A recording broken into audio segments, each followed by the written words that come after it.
Sweet. So now that we got our setup going, let's go ahead and run the test. I'm just going to push F5 to execute. It's going to build, and then it's going to try to run. Oops, we got an error. Look what it says. A project with an output type of class library cannot be started directly.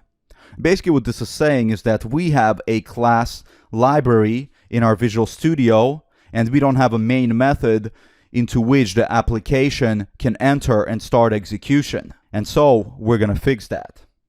But before we fix that, I just quickly wanted to take a look here at our references to make sure we got everything we need, just kind of as a double check. We're going to need WebDriver, we need WebDriver support, and we should have here nunit.framework. And we got our extension already installed. So we're good to go on that front as well. So let's quickly wire up a test. I actually want to just rename this right here so that it's more clear about what we're coding. I'm going to name it to parallel testing local, okay?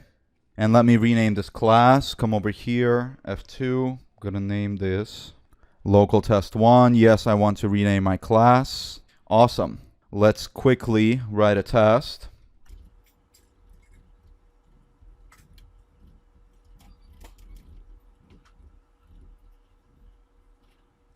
Actually, let me do this. Of course, it's complaining to me about naming convention. Let me rename it to driver. And now let's create a test. Here's our test. And let's do some stuff for our test. Let's do driver.navigate.go to URL. courses.ultimateqa.com, and let's just do an assertion is true, and I'm just gonna make it always pass just for simplicity's sake. Okay, so over here it's complaining about something. Oh yeah, of course, obviously can't name the method the same thing as the enclosed type, so local test, let's call it 01. Okay, great. So that's good, but if we try to run this, let me save that, F5 it, you see you still get the same error. Why is that? Because we need to tag these guys with test attributes. So what we need to do is use nunit test attributes to tag this as a test fixture. And then we're going to use this guy over here to tag this as a test.